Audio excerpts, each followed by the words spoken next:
그래도 코로나가 또 뭐 이렇게 뭐 또 번졌다고 했는데도 많이 나오셨네요.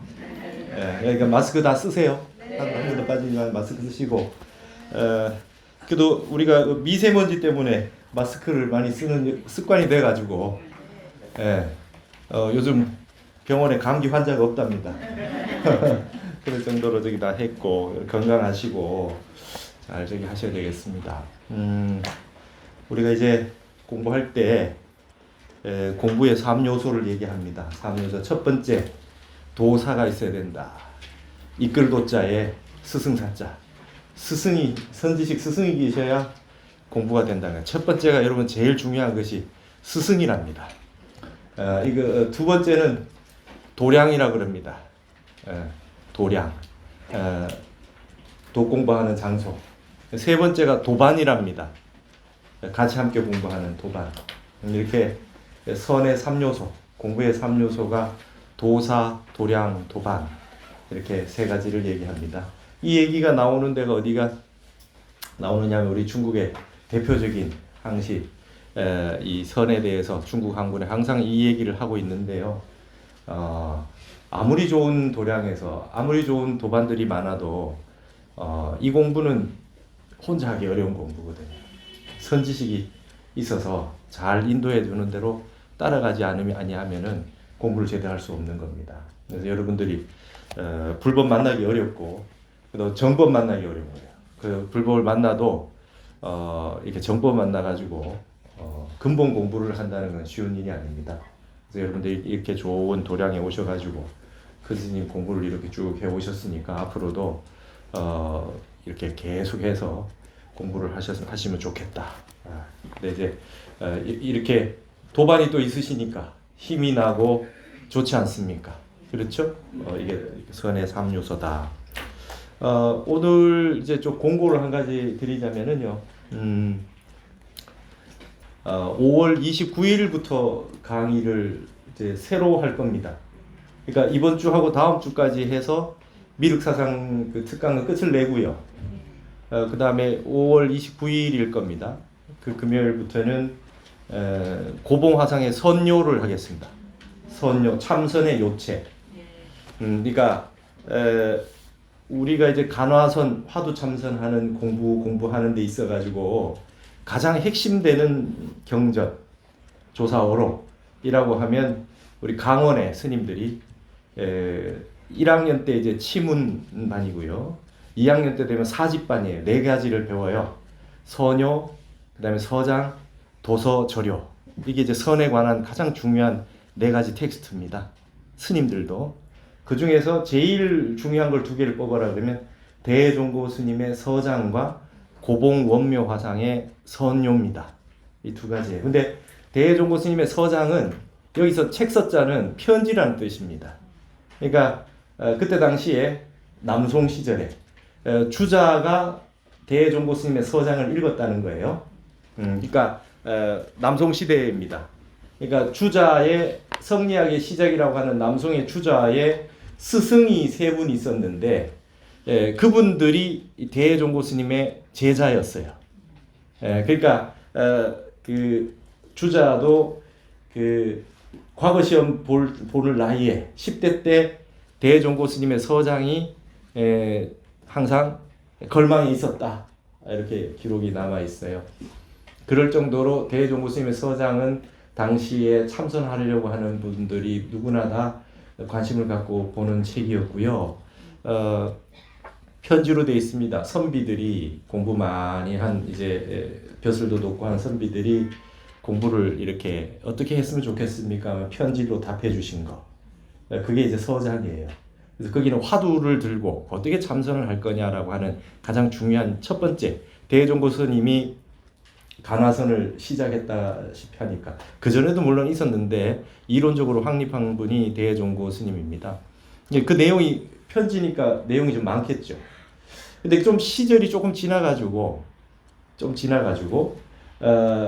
고봉화상 때 오면 이제 그 화두 참선이 어느 정도 보급이 많이 됐어요. 그래서 그 대종고 스님 때는 묵조선이라고 묵조선이 유행해서 묵조선 하고 있는 분들이 그렇게 하면 안 된다라는 얘기가 서장에 굉장히 많이 나오는데, 서뇨에는 이제 묵조선을 하는 분보다 화두 참선하는 분이 많아진 상태에서 선의 핵심이 뭐냐라고 하는 부분을 평생 강의해 놓은 거를 제자가 요약해 놓은 겁니다. 그래서 책이 얇아요. 얇은데 어렵습니다. 핵심적인 내용, 어떻게 화두 참선을 하고, 화두 참선뿐만 아니라 모든 참선의 요체가 여기에다 담겨 있는 것 같아서 이걸 한번 하면 좋겠다 해서 그 고봉화상에 서뇨를 하겠습니다. 그 서뇨는 현토하고 번역본은 타너 스님 본으로 해가지고 다음 주 우리 그 공부하러 오실 때 되면 교재가 나와 있을 겁니다. 그래서 오늘 진표율사에 대한 걸 오늘 공부를 다 하고, 그다음에 다음 주에 이제 마지막 그 화엄경 입법계품에 나온 그 미륵보살을 만나는, 선제동사 미륵보살을 만나는 부분을 공부를 하면 미륵사상 특강은 이걸로 끝을 맺도록 하겠습니다.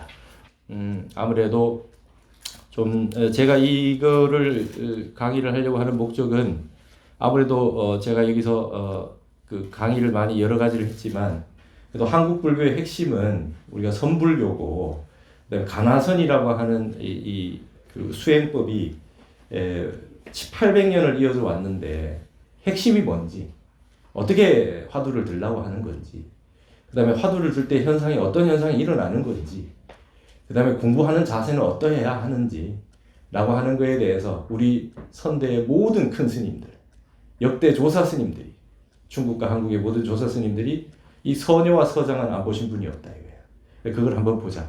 근데 이걸 강의하기가 굉장히 힘든 것이 한문인데 어려운 한문이잖아요. 중국의 그 송대 이후의 한문이니까. 이걸 보기가 일반적으로 어려워서 잘 못 봤지만, 이걸 이제 우리 금강선에서 할 수가 있다 이거예요. 여러분이 한문을 잘 보시고 공부를 하시니까. 그래서 이 기회에 제가 이 흑판에 놓고 한자 학을 좀 하면서 한자 자체, 그러니까 좀 한자로 한문본으로 불교 공부하는 붐이 좀 일어났으면 좋겠다. 이 전통은 이어져야 되겠다. 그래서 강의를 그렇게 좀 하려고 하는 겁니다. 여러분들 예를 들어 가지고 우리가, 여러분들 지금 60대 넘으신 분들도 대학교 들어가실 때 다 영어 공부 열심히 하셨어요. 그렇죠? 예. 그래서 영어 공부를 중학교 때부터 고등학교까지 굉장히 다 열심히 다 하신 경험이 다 있으신 거예요. 그러니까 회화로서 실용적으로 많이 뭐 대학교 들어가고 한 이후에 영어를 안 보셨더라도, 안 하셨더라도 적어도 대학 들어가기 전까지 독해를 하고 단어를 외우고 수고를 외웠던 기억들이 다 있으시잖아요. 그죠? 그럼 과연 우리 한국인들이 지금 한자를 그만큼 하고 있느냐? 우리가 고등학교 때까지 영어 공부한 거, 그 다음에 적어도 대학 가서 토플, 토익 보는 수준까지 공부한 거까지 하느냐? 그 대학에서 필수 영어까지. 그 정도 수준 안 하고 있어요. 그래놓고 한문은 어렵고 이해하기 힘들다고 얘기하는 거예요. 예를 들어 가지고 우리가 천자문 그러면 하늘천 따지 그무련 누르왕 이렇게 돼 있는데, 하늘천 그러면 하늘천에 대한 그 한자 한글에 대해서 뜻은 하늘이란 뜻 하나밖에 모르고 살아요. 근데 다른 데서 천이 나오면 해석이 안 되면 이거 한문 이거 어렵다는 거예요. 영어에 단어 하나가 나오면 단어 뜻 하나만 알고 넘어갑니까? 영어 사전, 영한 사전부터 옥스퍼드 영영 사전까지 그 다음에 뜻들을 다 일일이 다 찾아가지고 10개, 20개 되는 뜻을 다 외웠었고, 그게 관용어로 쓰이면서 수고가 쓰인 것까지 샅샅이 외우고, 그렇게 해서 공부를 다 했지 않습니까? 한자는 그렇게 한 적이 없어요. 맞죠? 그래 놓고는 한문으로는 이해하기 힘든 언어다. 이걸 공부하면 잘 못 알아먹는다. 이런 이제 형태가 돼 있는 거거든요. 그만큼 우리가 안 했을 뿐이에요. 그래서 그런 부분을 좀 해소시키는 방향으로 공부를 좀 해야 되겠다. 본인이 스스로 한자를 찾아서 공부할 수 있는 형태로 그래서 강의를 좀 하겠다는 거예요. 예를 들면 하늘천. 그럼 여러분 하늘천 2개 쓰면 뜻이 뭐예요? TNTN 그럼 뭐예요? 무슨 뜻이겠어요? 그게 하늘이라는 뜻이 아니잖아요. 하루, 날이라는 뜻이 있잖아요. A day입니다. A day. A day. 하루라는 뜻이에요. TNTN 그럼 매일이에요. Everyday라는 뜻이에요. 중국에는 이재금자 써서 금천이라 찐티엔이라 쓰잖아요. 오늘이 찐티엔이고 내일이 밝을 명자 써서 민티엔이면 내일입니다. 그게 하루란 뜻이에요. 하루, 날. 그러니까 한자의 뜻을 2개도 모르고 살아 우리가. 그래놓고는 이게 뭐 아유 중국인들은 이걸 뭐 찐티엔이 금천이 오늘이네 이러고 있어. 그건 1000년 전에도 그렇게 썼는데 우리가 단어를 안 찾아봤을 뿐이거든요. 그러니까 이런 부분들에 대해서 우리가 너무 무지하게 살아왔어요. 그랬는데 그 지금 영어의 수준이 높게 와서 영어 공부 굉장히 많이 해서 외국에서 박사를 받아올 수 있을 만한 수준이 되는 사람들이 좋다고 하는 영어 텍스트들, 그렇죠? 예, 뭐 예를 들면 뭐 케네디의 취임식 연설이라든지 좋은 문장 읽으면서 좋다고 이렇게 얘기를 하는 수준이 되려면 중국의 한문으로 되어 있는 문장들을 그만큼까지 옛날에는 다 읽은 거 아닙니까? 고문진보라든지 뭐 당시삼백수라든지 그 정도 공부 안 하고 그게 어렵다고 얘기하는 거는 어불성설 아닙니까? 그래서 한문 텍스트로 읽으면서 강의를 하겠다. 선요를 한자 이렇게 그렇게 해서 공부를 하면서 그걸 통해 가지고 한문 공부를 하면서 참선을 어떻게 하는 것인가라고 하는 공부를 하는 걸로 공부를 하는 것이 좋겠다 이렇게 생각합니다. 그래서 여러분들이 그래야 앞으로 이제 공부하시는 스님들, 그다음에 젊은 공부하는 분들이 동양학에, 그다음에 우리 불교학에, 그다음에 선학, 참선이 이런 것들을 공부하는 방법들 이런 것들을 좀 알게 그렇게 될 수 있으면 좋겠다는 거죠. 그런 강의를 하려고 합니다. 저기 항상 저 뒷부분에 거사님 한 분이 촬영하러 오셨던 기억이 나세요? 그 거사님이 박승배 거사님이라고 호성 거사님이라는 분인데 화계사에서 제가 2010년에 처음 강의를 할 때 그때 제가 이제 선원에서 나와가지고 첫 강의할 때 화계사 불교대학원에서 강의를 들었던 분입니다. 그래서 제가 첫 강의를 한 게 법화경 했고요. 중론, 용수 중론 했고, 그 다음에 능가경 했고, 화엄경 했고, 그 다음에 여기서 탄어사상 특강을 1년 반 했고, 선문염송을 1년 이상 했고, 근데 이제 최근에 하는 게 그 미륵사상 특강이잖아요. 10년 정도를 제 강의를 다 촬영해 주셨었어요. 저분이 영화 감독님이셨어요. 유명한 영화 감독님입니다. 임권택, 뭐 그 이전에 옛날에 그 전설적인 그 감독님들 80대시거든요. 그래서 뭐 젊었을 때 뭐 배창호, 이장호 감독 뭐 이런 분도 해서 근대까지 촬영을 많이 하셨었는데 불교대학에 오시고 난 다음에는 영화를 안 찍고 불교 공부만 하셨는데 당신이 젊으셔서부터 찍어온 영화보다 제 강의를 찍어놓는 게 나을 것 같다. 이렇게 해서 그렇게 열심히 찍어주시고 하셨는데요. 한 달 전에 쓰러지셨어요. 뇌경색으로. 그래가지고 너무 안타깝고 그래가지고 제가 이제 지난주에는 전화를 안 드렸었어요. 이제 코로나 때문에 혹시 또 저기 할까봐. 그래서 보니까 나오셔도 괜찮을 것 같아서 전화를 드렸더니 우리 보살님도 같이 화계사에서 다 공부를 하셨는데 이렇게 해서 병원에 있다가 얼마 전 며칠 전에 퇴원을 했는데 제일 처음에 전화를 받았을 때 금요일 날 한다 그랬더니 그게 몇 시죠 이러시는 거예요. 몇 시 하는지를 잊어버리시고 그래서 지금 좀 그런 아쉬운 생각이 듭니다. 너무 안타깝고 그래서 저는 이제는 제가 무거운 저기 지하철 타고 저기 카메라 들고 오실 필요 없이 그냥 편안하게 오셔가지고 그냥 강의나 들으러 오시라고 촬영 안 하셔도 된다고 이렇게 말씀드리려고 전화를 드렸는데 못 오시게 됐어요. 그래서 참 아쉬운 마음이 많습니다. 그래서 까지는 그분이 모두 다 촬영을 해주셨다. 물론 우리 선원에서도 다 찍어주고 계셨지만은 그래서 참 여러분 건강하십시오. 건강하시고 그래서 지금 저기 그 코로나 때문에 저걸 강의도 못 하고 이래서 선원에서도 저 혼자 촬영을 좀 해서 동영상으로 좀 올리면 어떻겠느냐 막 이렇게 말씀하시는데 제가 좀 바빴어요. 그러니까 원고들 쓰는 게 많고 해서 그래서 이제 저도 유튜브라는 걸 시작을 했어요. 그걸 해가지고 거기에다가 우리 저 호성 거사님이 찍어주셨던 화계사 뭐 7, 8년 전 강의도 좀 올리고 여기 했던 것도 올리고 이렇게 몇 개 올려놨었어요. 보시라고. 그러고 나서 지금 관심 없이 지금 또 이제 강의를 하니까 그건 별 신경 안 쓰고 아무것도 안 하고 있었는데 좀 예전 호성 거사님이 찍어주신 그 많은 것들이 있으니까 편집을 해서 차근차근 좀 올릴까 싶습니다. 그렇게 열심히 찍어 주셨는데 너무 감사하고 안타까웠다 그런 마음입니다. 하여튼 여러분 건강하시고 어쨌든 남에게 도움이 되는 일을 해야 된다.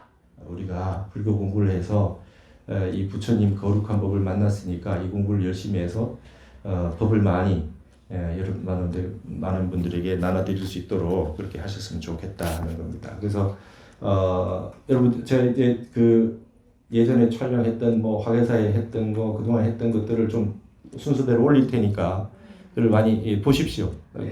지금 제가 이걸 하게 된 이유는 그 전에부터 제 도반 스님이 몇 년 전부터 이거를 하자고 그랬었어요.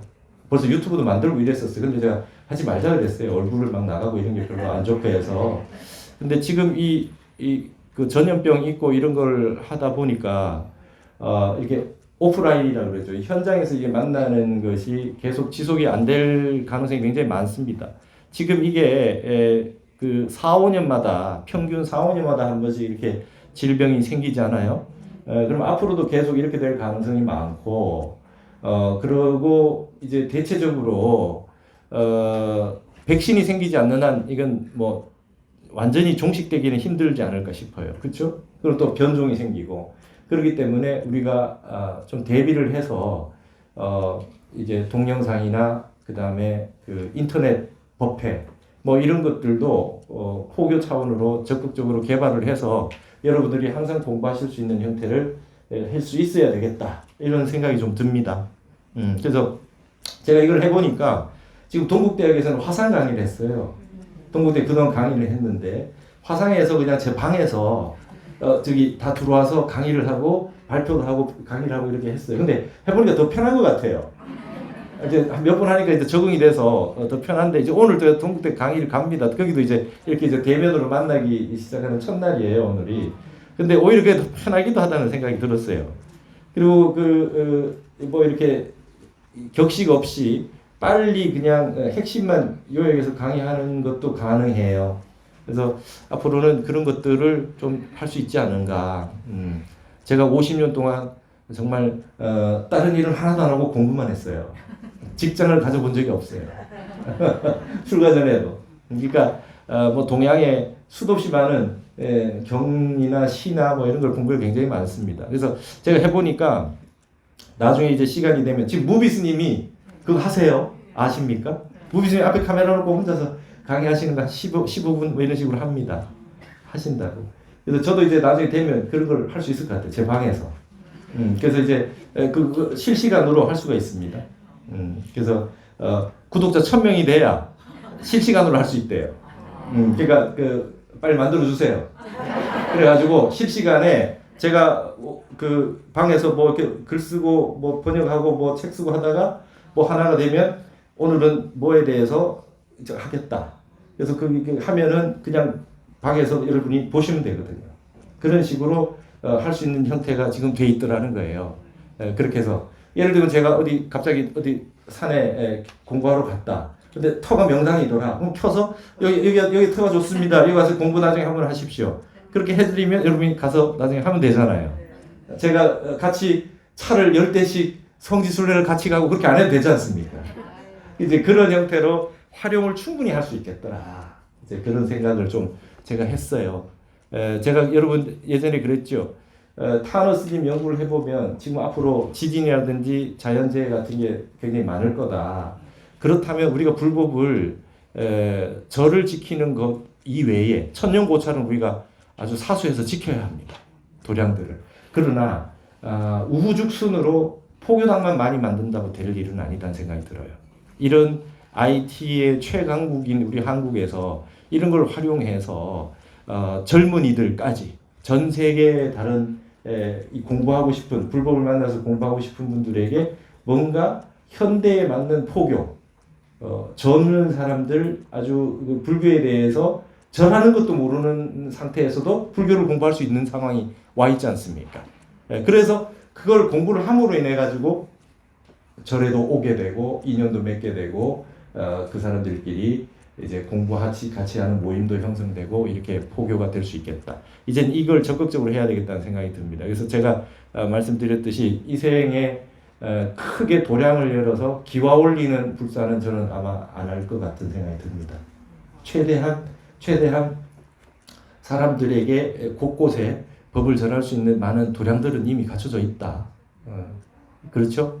그래서 제가 다니면서 해도 되고 인터넷으로 해도 되고 얼마든지 공부만 하실 수 있으면 된다.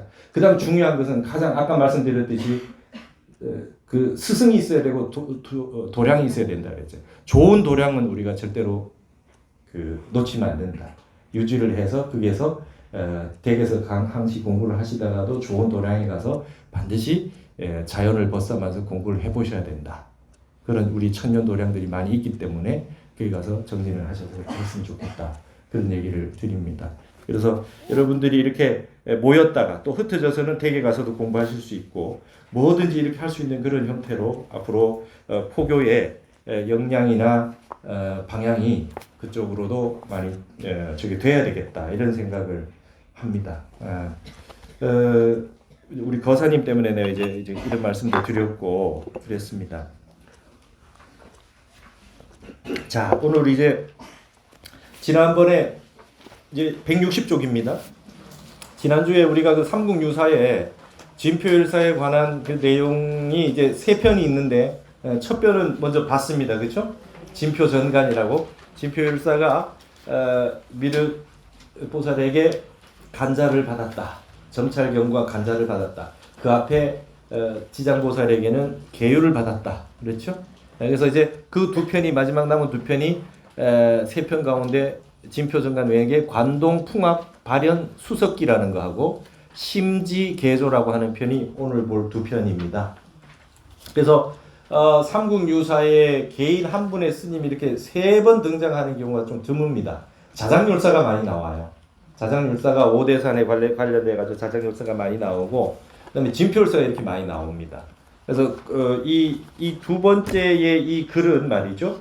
관동이라고 하는 건 여러분 잘 아시다시피 뭐 정철의 관동별곡 했으니까 우리가 동북 쪽에 있는 쪽을 관동이라고 그럴 거고요. 관동이 있고 관서가 있죠. 산맥을 중심으로. 발현이라고 하는 이제 풍악이라고 하는 거는 여러분 다 아시다시피 뭐 금강산이 이제 계절마다 이름이 다르잖아요. 봄에 금강산이고 그다음에 여름에 복례산, 그죠? 가을에 풍악산, 겨울에 개골산, 그죠? 그래서 이제 가을이 이제 가을 금강산을 말하는 게 풍악산이잖아요. 관동 풍악의 발현이거든요. 발현수라고 했는데 이 발현사 이게 바로 할 때 발자고요. 발현이라고 하는 그 앞에 연못이 있었어요. 그 절 앞에. 그래서 그게 발현입니다. 근데 바루잖아요. 바루. 발현의 이 수라고 하는 건 이제 풀이 무성한 호수라는 뜻이에요. 숫자라가 하는 게 풀이 무성한 호수인데 이게 이제 나중에 보면은 절사자하고 같이 씁니다. 발현수 그러면 발현사라고 하는 뜻으로 같아요. 그래서 관동의 금강산의 발현사의 석기다. 여기에 진표율사가 입적하시고 난 다음에 한참 지나서 고려시대 때 일현 스님이 그 당시에 발현사가 남아 있었겠죠. 거기에 이 우리 고승들 보면 이제 비석들이 있지 않습니까? 합비가 있잖아요. 거기에 이제 비문이 있는 것을 여기다가 이제 채록을 해서 남겨놓은 겁니다. 이 비석은 지금 당연히 남아있지 않겠죠. 금강산에 아시다시피 금강산에 지난번에 사진에 보셨듯이 금강산 발현사는 폐사지로 돼 있어요. 미륵이 3회 설법하신다. 첫 번째 설법에 96억, 두 번째 설법에 94억, 세 번째 설법에 92억 중생을 제도한다고 하셨는데 진표율사가 망신참회 부사이방에서 망신참회를 해서 지장보살과 미륵보살을 만났고 지장보살에게 계법을 받고 미륵보살에게는 점찰경, 점을 쳐서 나오는 거대로 참회를 한다. 전생에 내 인연이 있는 참회해야 될 죄라고 생각해서 참회를 했다. 그리고 그거를 이렇게 산통에 대고 가지를 뽑는데 그걸 간자라고 하는데 189개도 함께 주셨다. 그 중에 8번째, 9번째 간자는 미륵보살의 손가락 뼈였다. 기억나시죠? 그렇게 받으셨다. 그리고 그게 의미는 정말 여기에 가장 맞는 의미가 부사이하다는 거예요. 자, 지금 전 세계에 메시아라고 하는 발음을 가진 거랑 미륵이 마에뜨리아라고 하는 발음의 어원이 같다는 설이 있죠. 메시아하고 마에뜨리아 메시아하고 미륵이라고 하는 말에 어원이 같다는 말이 있어요. 그러면 조로아스터 보면은 이제 미트라라고 있죠. 미트라 신이 있어요. 그게 이제 거의 어원이 같다는 얘기들이 많이 있단 말이죠. 그러면 예수가 재림을 한다. 천주교 기독교에서. 그 다음에 미륵이 하생을 한다. 어떤 새로운 어떤 메시아가 이 세상을 구제해주러 오신다. 자, 우리 서방종토 극락세계는 어때요? 우리가 가는 겁니다.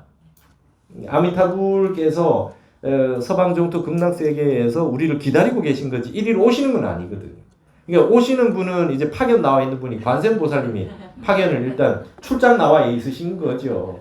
그래서 여기에서 이제 반야 용선을 통해 가지고 극락으로 왕생할 때 이제 모시고 가는 겁니다. 가면은 아미타 부처님이 그 맞이를 합니다. 그래서 여러분 고려불화 같은 데 보면은 이렇게 빛으로 쫙 아미타 부처님이 빛을 쏘시면 이제 대중들이 거기 이제 가잖아요. 맞나? 그 아미타 내영도라 그럽니다. 나 올레자에 맞이할 영자. 아미타 부처님이 이제 맞이하러 오시는 거예요. 거기까지 이제 함께 안내해서 가는 분이 이제 관세음보살님이고 반야 용선 용을 통해서 용은 관세음보살님이 탈 것입니다. 그렇죠? 그래서 거기에 같이 해서 반야 용선을 모시고 간다. 근데 그건 우리가 극락에 가는 얘기고 그런 성인이 우리에게 온다라고 하는 메시지는 이 미륵입니다. 미륵이에요. 근데 그거를 3번 오신다고 했는데 이 포인트를 찍어서 1위로 오신다. 1위로 오신다. 1위로 오신다. 이렇게 해놓은 건 우리나라밖에 없어. 희유한 일 아닙니까? 그거를 첫 번째 금산사, 두 번째 속리산 법주사, 세 번째 금강산 발현사 이걸 받아놨다는 거예요. 그러니까 이런 역사를 우리가 열심히 공부를 안 하면 이게 우리나라가 지금 뭐 하는 땅인지 모르는 겁니다. 이런 게 있었기 때문에 자, 그 후백제 시대 때 진표율사입니다. 그러고 나면 고려의 왕건이라는 분이 고려를 개국을 했어요. 불교를 통해서 개국을 했습니다. 도성국사가 우리나라의 중요한 곳을 포인트를 찍었습니다. 여기 이외에는 절을 짓지 마세요.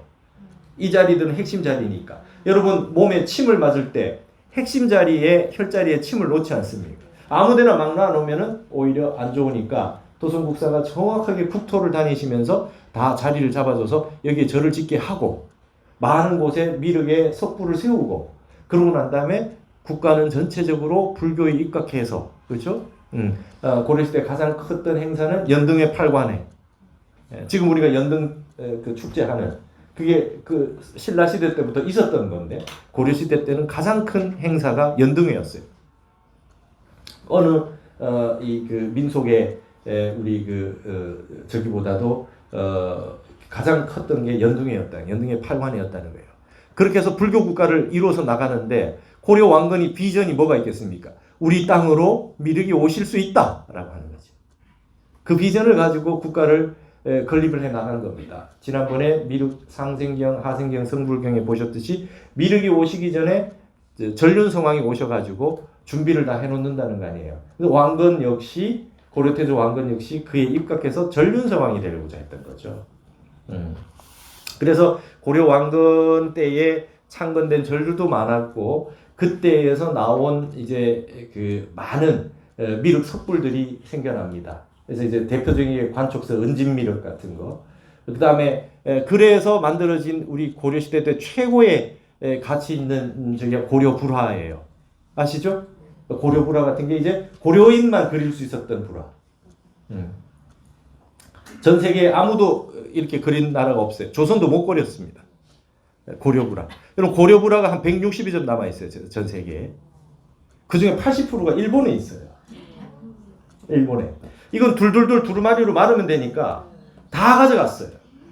그래서 우리나라는 말이죠. 1970년대까지 고려불화가 한 점도 없었습니다. 지금 한 20점 됩니다. 예. 그거를 예를 들면 뭐 이병철 회장 같은 분이 일본인들이 그 가지고 있는 고려불화를 저건 반드시 사야 되겠다. 근데 일본인이 뭐라 그런지 압니까? 한국인에게는 절대 팔지 않는다.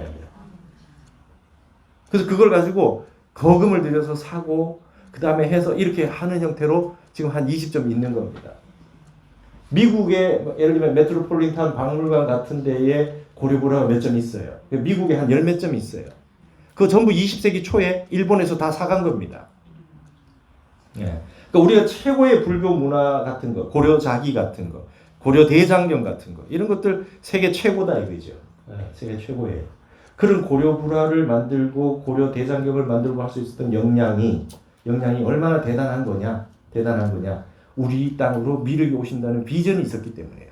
국가 국민들의 공통된 목표가 있어야 돼요. 이 땅을 불국토로 만들고 화해하고 싸움이 없는 세계. 이 땅이 그냥 우리가 도솔촌을 가거나 극락세계로 가거나가 아니라 이 땅을 극락정토로 만들겠다라고 하는 그 발언이 있는 겁니다. 이 땅을 살기 좋은 세상으로 만들겠다. 굶는 사람이 없고 이 고통받는 사람이 없도록 이 땅을 그렇게 하겠다. 우리 세계 최고로 이상적인 국가와 이 국토로 만들겠다. 이런 비전이 있었던 거예요. 그게 고려 시대입니다. 그게 고려 시대예요. 그 문화가 우리에게 찬란하게 남아서 내려오다가 바뀐 거죠. 갑자기 조선시대 때. 그렇죠? 그래서 조선시대가 되면서 갑자기 부처님이라고 하는 좋은 절이 있고 좋은 불상이 있으면 자꾸 폐불이 돼요. 폐불이 되니까 어떻게 됩니까? 법당 만들어 놓을 수 없으니까 바깥에 불상이 있죠. 섣불이 이제 밖에만 덩그러니 있는 겁니다. 근데 이제 섣불이 너무 좋으면 이제 이걸 또 없애요. 그래서 아주 투박한 형태의 미륵이 생기는 겁니다. 그게 돌미륵입니다. 이렇게 둥그렇게 생깁니다. 코가 이렇게 크고, 그죠? 마을 어귀에서 누구나 가면서 기원을 하고, 예를 들면 뭐 제주도의 돌하르방 같은 느낌, 그죠? 뭔가 기원을 뭔지 모르겠는데 누군지 잘 모르는데 기원을 한다. 그것마저도 안 된다 그러면 천하대장군, 지하여장군 이런 식으로 선앙당식으로 이런 식으로 해서 고려시대 때까지 이어졌던 불교는 그렇게 해서 명맥을 이어가고 있었다. 근데 우리의 목적이 무엇이며 우리의 세상을 평등하게 누구나 다 이끌어갈 수 있는 그런 이 불교라고 하는 것에 대한 갈망이 있었을 겁니다. 누가 정치를 하고 누가 왕이 됐고 누가 정승을 하고 그게 무슨 관계가 있겠습니까? 가장 좋은 거는 말이죠. 요순 임금 때처럼 한포고복한 거예요. 국민은 백성들은 누가 왕인지 모르고 그냥 등 따시고 배부르면 좋은 세상이래. 한포고복했대. 땅 배를 두드리고 있었대요. 누가 왕인지 몰라요. 그러니까 지금 우리 국민들은 말이죠. 정치만 바짝 열심히 보고 있잖아. 그러니까 이거 별로 좋은 거 아닙니다. 우리가 행복하고 정치는 누가 해도 상관이 없다. 우리는 그냥 행복하다. 이렇게 될 수 있어야 되는 세상. 그게 이제 고려시대 지향했던 세상이고 조선이 넘어오면 사색당파로 계속 전쟁을 하고 싸우고 이렇게 하면서 백성들은 피폐해져 갔다. 그런 상황에서 기독교가 들어온 것이죠. 기독교가 들어왔는데 예수라는 분이 재림을 해서 온다는 거예요. 하느님이 여러분들을 구제해 준다는 것이고 교회에 나와야 된다는 것이고 한 분이 오신다예요. 예수가 오신다는 거죠. 예수가 재림한다는 거예요. 그걸 얘기를 들었을 때 다산정약용 같은 분이 그렇게 돼 있죠. 다산정약이 저기 여러분 경기도 광주에 가면은 그 최초로 그 순교했던 분들 광암 이벽 같은 분들 있어요. 그렇죠? 그게 거기에 있는 얘기 들어보면 다산의 형제가 전부 다 캐톨릭 신자가 됐어요. 서학에. 근데 다산이 자기도 그렇게 얘기를 합니다. 광암 이벽을 만나가지고 캐톨릭의 하느님 얘기를 하고 예수님 얘기를 듣는데 새로운 빛을 만났대요. 다산이. 새로운 빛을 만났대. 그래서 이 캐톨릭 신자가 돼요. 근데 나중에 이제 그 정조 임금 때만 해도 저기를 안 했습니다. 예를 들면 그 캐톨릭 탄압하고 그렇게 안 했었어요. 근데 그 후대로 이렇게 가면서 가장 문제가 되는 게 제사를 지내지 않는다는 거죠. 우리 조상님을 사탄으로 생각을 하고 제사를 지내면 안 된다는 거잖아. 그러니까 그게 이제 문제가 생겨가지고 정조도 이게 난감해졌단 말이죠. 근데 다산이 가장 아꼈던 제자이자 신하가 정조가 아꼈던 신하가 다산인데 다산의 그 정약종 이런 분들 가서 순교 당했잖아요. 근데 이제 본인도 믿었단 말이죠. 그래서 정조가 기회를 줍니다. 네가 너 자신을 얘기할 기회를 주겠다. 그랬더니 제가 한때 빠진 적이 있었습니다. 제사를 지내지 않는다고 해서 저는 이제 저의 종교로서 가지지 않고 버렸습니다. 이렇게 말하자면 뭡니까? 전향 선언을 하는 거죠. 그걸 할 수 있도록 정조가 기회를 줍니다. 너무 사랑했던 신하기 때문에. 그래서 다산은 이제 죽거나 이런 것에서 면할 수 있었다는 거예요. 그래서 남양주 여기 가시면 조안면에 가면은 다산 묘소 있는 데에 거기에 여유당이 있잖아요. 여유당 전서잖아요. 여유당이라고 하는 게 주저하고 항상 근심 걱정하면서 조심한다는 노장에 나오는 얘기거든요. 평생 자신이 언제 걸려서 이 그 캐톨릭 신자 돼서 언제 걸려가지고 죽을지 모른다는 공포 속에 있었던 거예요. 특히 정조가 세상을 뜨고 난 다음에는 이럴 정도로 다산이라고 하는 최고의 유학자가 그냥 한 번에 훅 넘어갈 정도로 이 조선 말에 있는 우리 백성들에게는 이 서학이라고 하는 것이 너무나 좋았다 이거예요. 만민이 평등하고 너 죽으면 그 천국에 가고 그다음에 우리를 구제해 줄 어떤 메시아가 오고 근데 이게 말이죠. 그래서 제가 지금 그 글을 쓴 거 아닙니까? 불교신문에. 이게 기독교가 200년 만에 급격하게 이렇게 많은 신도가 형성되고 전 세계 100대 교회 중에 큰 교회 우리나라에 굉장히 많고 이렇게 왜 될 수 있었겠느냐? 이거는 삼국시대 처음 들어왔을 때 불교가 가장 처음 들어왔을 때 가장 강력한 신앙이 미륵신앙이었다는 거예요. 통일신라 이후에 아미타 신앙, 관음 신앙이 더 이제 발전하게 된 거예요. 처음에 미륵신앙으로 온 거예요. 우리가 여러분 어떤 종교가 들어왔을 때 이 땅을 바로 구제해주러 누군가 오신다라고 하는 게 얼마나 임팩트 있는 얘기겠습니까? 그래서 그런 형태의 삼국, 통일신라, 고려시대까지 있었던 엄청난 그런 미륵 사상이 그 다음에 이 진표율사처럼 그분이 1위로 오신다는 거예요. 우리나라 1위로 오셔서 3번 설법하신다는 거예요. 그러한 우리 민족에게 있었던 잠재되어 있는 종교 심리 구조가 있다. 그게 기독교를 만나서 빅뱅을 일으켰다. 제가 분석한 종교 심리학적 구조는 그렇다는 거예요. 그래서 이거를 이제 책으로 논문으로 쓰면 말이죠. 이게 주석이 달기가 어렵잖아요. 그래서 제가 한국학 에세이라는 걸 쓰는 거예요. 에세이로. 믿든지 말든지. 그러나 얼마든지 그렇게 추론이 가능한 거 아닙니까? 그러니까 그거를 한국의 불교 공부하는 분들도 이 미륵 사상을 공부를 별로 안 하기 때문에 저분들이 어떻게 하는지 모르는 겁니다. 우리나라에 일어나고 있는 기독교의 포교의 형태를 가만히 보시면 외국 걸 가져온 것이 아니고요.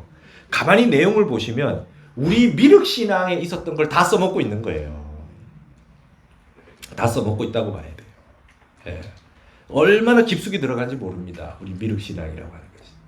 예. 그러니까 그런 부분들의 역사를 한국 불교사를 연구하지 않으면 이걸 볼 수 없는 부분이 생긴다는 것이죠. 그래서 이게 이제 진표율사라고 하는 분은 우리에게 굉장히 대단한 하나의 심볼이 된다.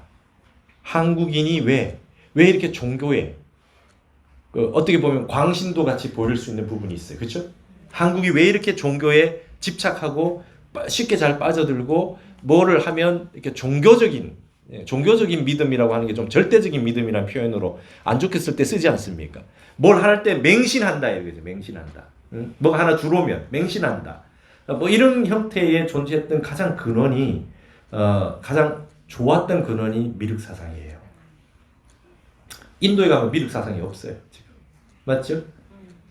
인도의 인구의 80%가 뭡니까? 힌두교예요.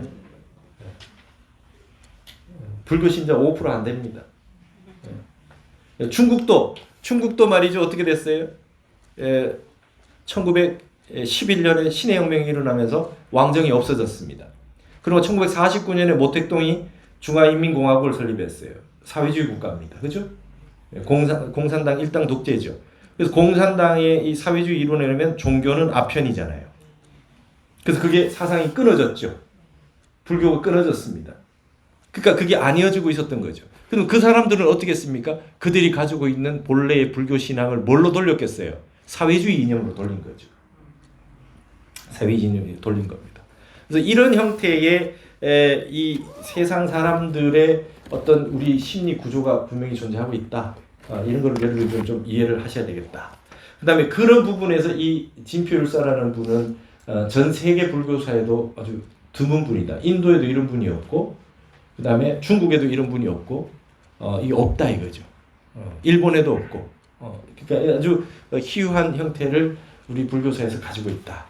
그래서 이 내용을 지난번에 이어서 한번 그 두 번째 관동풍악 발현수에 돌에 새긴 글이라는 걸 한번 읽어볼게요.